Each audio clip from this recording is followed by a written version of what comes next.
Hello there, welcome to Mr. Mung Draws. This is Shield Hero. So at the start of the spring season of anime, I got recommended Shield Hero, and after watching the first episode, I ended up reading all of the current 50 chapters in like 2 days. This motivated me to draw some fan art. This one is somewhat special since it's my first attempt at painting a finished product in a couple months, mainly because I've been working on my lines. What you are seeing here are the preliminary sketches I made, and you'll notice that they're kind of boring. My previous attempts at finished work have all suffered from this to a certain extent. My characters are way too static. They're just standing there, there's no element of movement.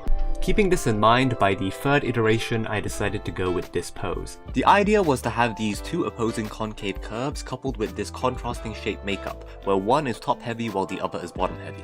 Since the world has very game-like rules and mechanics, I wanted to portray them as endgame characters, as if they eventually became grizzled veterans and this is a moment of them training together. To this end, they have weapons and armor that are representative of their power. Now Fumi has a larger shield variant of his original kite shield and a highly augmented version of his barbarian base armor. It was stated that the armor is very upgradable, so I just took it to the logical endpoint and added horns, ornamentation, and bits of gambeson. I am aware of the fact that this level of outlandishness is not functional or realistic. Like, he would probably have trouble fitting through doors and having his cloak caught on bits of his armor. Raftalia, on the other hand, has a much more functional set. You can see that I just added extra layers and upgraded existing pieces of armor. What is a really nice touch in the original design is that she has this shoulder pauldron which breaks up the symmetry. I tried to strike a balance between mobility and style while still keeping in the fantasy theme. Her chest piece is loosely based on Roman Eorica segmentata armor mixed with some medieval plate, while her sword is just a fancy two-handed saber. Now, with the selection of colors, the initial idea was to have this cool colored background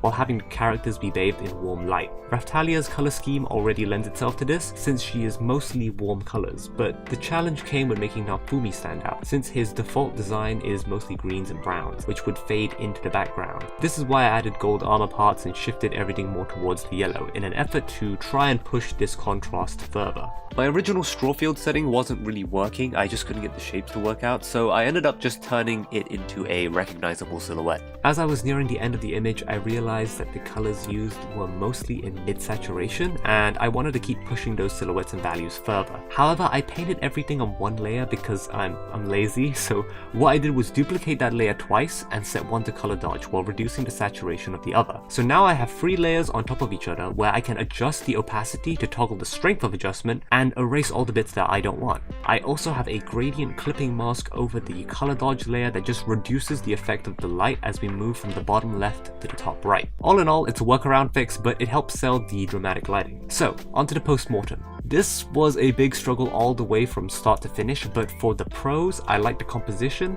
I like the silhouettes and values from a thumbnail perspective. These are definitely the strongest selling points. I like the incorporation of environmental color into the figures, like bits of turquoise on the cape and armor pieces. It's something I've never done before and it's pretty fun. As for the cons, there are quite a few perspective issues along with general muddiness of shapes along Naofumi's right shoulder pauldron and left leg. It's just a mess in these areas. There's also issues with material depiction and texture. I think with this piece I kind of worked out how to approach metal, but I still need to learn cloth. In conclusion, not a bad attempt at painting. I could have definitely done worse, but there's always lots to improve and learn. And there you have it, Sword and Shield from the Rising of the Shield Hero.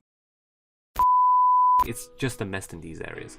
It's just a It's just a mess in these areas. Just a mess in these areas. Just a mess in these areas. It's just a mess in this. Eden, do you want to do this line instead because I can't say it properly? What's Naofumi? Naofumi is just the name of the character. Okay, so from this line to the end of A, you do the line. There's quite a few. It should be there. Along Naofumi's right shoulder point. Well done, you can't do it either. You can't Wait, do I it can again. do it. Do it again. Alright, 3,